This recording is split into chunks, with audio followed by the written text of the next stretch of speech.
Academic, Maths, Nursery 4 Plus, page 37. Dear students, today we have an activity day. Applying and writing. Solve the following. There were 5 ducks in the pond. 2 ducks flew away.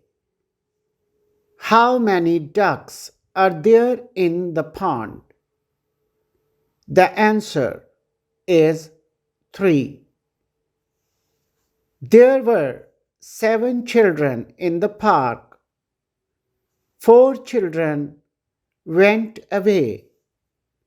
How many children are left there in the park?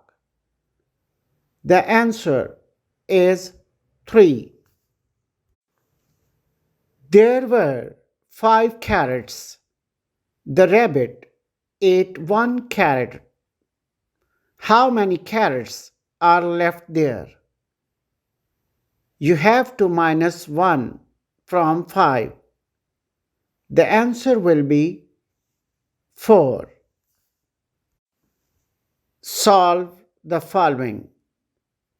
Dear children, now that you have learned counting up to 20, you can easily count and write your answers accordingly. Anyway, if you feel some difficulty, you may ask your teacher to help you. Dear teachers, help the children with all activities accordingly. Have a nice day.